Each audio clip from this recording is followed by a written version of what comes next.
তোমাদের কিন্তু একটা আনন্দের খবর রয়েছে। তোমাদের যারা 2025 উচ্চ মাধ্যমিক পরীক্ষার্থী ছিলে তাদের পিপিআর আর পিপিএস এর রেজাল্ট কিন্তু 18ই জুন প্রকাশিত হতে চলেছে। আজকে 17ই জুন 2025 তার নোটিফিকেশন জারি হয়েছে। সমস্ত স্কুলের হেডমাস্টার মশাইদেরকে জানিয়ে দেওয়া হয়েছে এই নোটিশের মাধ্যমে যে কিভাবে তারা স্কুলে নতুন মার্কশিট সংগ্রহ করবে। অর্থাৎ যারা তোমরা পিপিআর পিপিএস করেছিলে, যাদের চেঞ্জ হবে, তাদের নতুন মার্কশিট স্কুল 7 দিনের মধ্যে সেটা সংগ্রহ করবে, তোমাদের হাতে দিয়ে দেবে। কিন্তু তার আগে কথা হচ্ছে যে তোমরা কি করে দেখবে। আগামীকাল অর্থাৎ 18ই জুন 2025 সকাল 9টা থেকে তুমি সেই পিপিআর পিপিএস রেজাল্ট বাড়ি বসে দেখতে পাবে। কিভাবে দেখবে এবং কবে তুমি স্কুল থেকে নতুন মার্কশিট পাবে সেটাও কিন্তু বলবো। পুরোনো মার্কশিট কি জমা দিতে হবে তাও বলবো। প্রথম থেকে শেষ পর্যন্ত দেখো।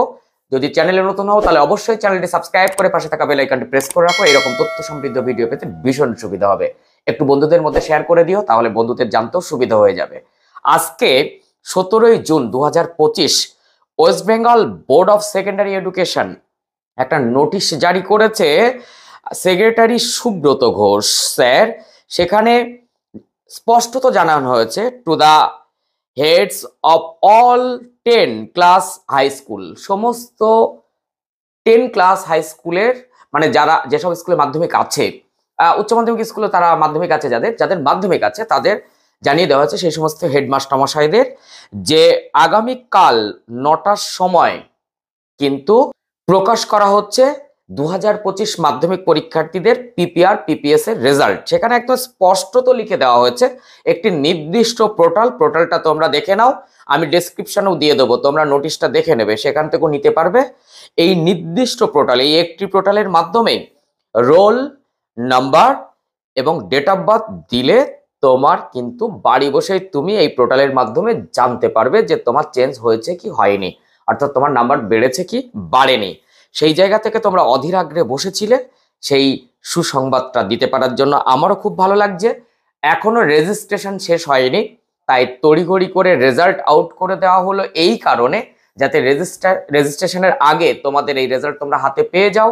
তোমাদের যদি স্কুল সংক্রান্ত কোনো সমস্যা, যাদের ভর্তি, যারা কিছু জন্য সায়েন্স আটকে গেছে, অনেক অনেক সমস্যা, অনেক স্কুল আবার রেজিস্ট্রেশন হয়ে গেছে, তাই যেসব স্কুল এখনো রেজিস্ট্রেশন হয়নি তোমাদের এই রেজাল্ট কিন্তু তোমাদের ভাগ্য বদলে দিতে পারে। এবং স্কুল বাধ্য যে তোমার রেজাল্ট যদি চেঞ্জ হয়ে যায় এবং তুমি যদি সেখানে বেশি বেশি নাম্বার পেয়ে যাও, তুমি যদি তোমার স্ট্রিমেট চেঞ্জ করতে চাও সায়েন্স আর্টস কমার্স, তাহলে কিন্তু তুমি পারবে। এখন অনেকের কিন্তু প্রশ্ন থাকবে, স্যার কেমন ফলাফল আসতে চলেছে। দেখো, এবছর কিন্তু একদম উচ্চ মাধ্যমিক দিয়ে আমরা বুঝতে পেরেছি, তাছাড়া মাধ্যমিকে যেভাবে খাতা জমা পড়ছিল, যেভাবে নাম্বার চেঞ্জের খবর পাওয়া যাচ্ছিল, তাতে বোঝা যাচ্ছে বেশ চেঞ্জ হতে চলেছে। এখন আগামীকাল 18 তারিখ নিশ্চয়ই 9টার পরের থেকে তোমরা বুঝে যাবে। তো এখানে পিপিআর পিপিএস 2025 তোমাদের কিন্তু বেশ অনেক সংখ্যক জমা পড়েছে। কাজেই তোমাদের কিন্তু যাদের পিপিএস আর যাদের পিপিআর, তোমরা এটা কিন্তু অনেকে জানো না, আবারও বলে দিই, পিপিএস এস ফর স্ক্রুটিনি আর আর ফর রিভিউ। স্ক্রুটিনিতে কি হয়, শুধুমাত্র খাতার নাম্বার যোগ করে দেখায়, কিন্তু এবছর কিন্তু একটু অন্যরকম হয়েছে। নির্দেশ ছিল শুধু খাতার নাম্বার যোগ করলে হবে না, প্রত্যেকটা পেজ দেখে যেতে হবে, যেখানে নাম্বার পড়েনি সেখানেও বসিয়ে দিয়ে যেতে হবে। ক্লিয়ার? ফলে একটু স্বস্তির নিঃশ্বাস তোমাদের জন্য। আর রিভিউ, পিপি আর রিভিউ তখন কিন্তু তাদের খাতা নতুন করে দেখা হয়। এবং তোমরা সবাই তো সবকিছু করতে পারোনি, একটা হয়েছে শুধুমাত্র যারা পাস করেছো অর্থাৎ স্ক্রুটিনি করতে পেরেছো, যারা ফেল করেছো তাদের জন্য ছিল রিভিউ।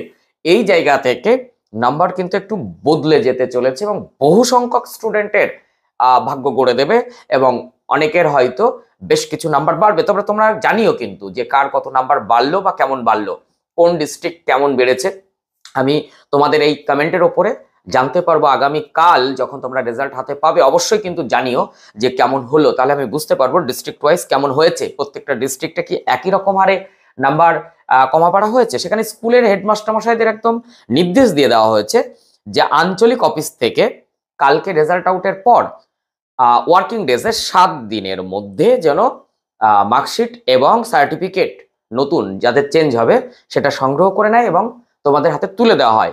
তার আগে তোমরা স্কুলের সঙ্গে যোগাযোগ করে নেবে, তোমাদের পুরনো মার্কশিট জমা দিতে হবে, সেই জায়গা থেকে একটা কপি করে রেখো, জেরক্স কপি করে রেখো, যাতে তোমরা বুঝতে পারো যে তোমার কোথায় কত নাম্বার বাড়লো। পুরোনো মার্কশিটের একটা কপি যদি বাড়িতে থাকে জেরক্স, তাতে ক্ষতি কি আছে? ক্ষতির কিছু নেই। কাজেই পুরোনো মার্কশিট জমা দিতে হবে, তবে সবার জন্য নয়, যাদের চেঞ্জ হবে। আর যাদের চেঞ্জ হবে না তাদের কিন্তু মার্কশিট জমাও দিতে হবে না, কোনো রকম কিছু করতে হবে না। এই জায়গা থেকে বলো, তোমাদের এই খবরটা আমি যে দিলাম তোমাদের জন্য কতটা সুখবহ, কতটা ভালো লাগছে এই খবরটা পেয়ে? তো একটু ওয়েট করো, কয়েক ঘন্টা মাত্র, তারপর তোমার মুখে হাসি ফুটে যাবে। অনেক স্টুডেন্টদের কিন্তু আনএক্সপেক্টেড ভাবে, মানে তারা আশা করেছিল একটা নাম্বার, অনেক কম এসেছে। এমন স্টুডেন্ট আছে তারা 6টা বা 7টা সাবজেক্টেই তারা চলে গেছে স্কুটিনিতে, এরকম হয়েছে। কাজেই যাদের যাদের সেই রকম সমস্যা এসেছিল তাদের জন্য 18 তারিখ, 18ই জুন 2025 কিন্তু একটা ভালো দিন বহন করুক, এটাই ঈশ্বরের কাছে কামনা করি, এবং তোমাদের ভবিষ্যৎ সুরক্ষিত হোক, এটাই চাই।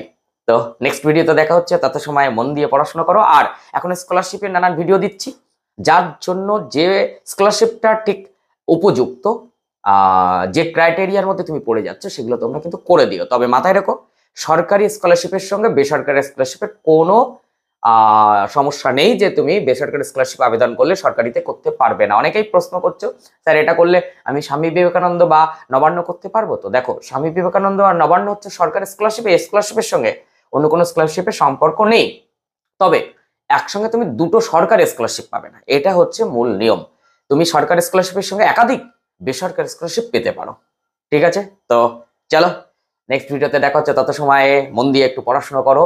আর আশা রাখি তোমাদের পিপিআর পিপিএস এর রেজাল্ট খুব ভালো আসবে এবং তোমাদের মুখে একটা হাসি ফুটবে, সেই হাসিটা আমরা দেখতে চাই। টাটা।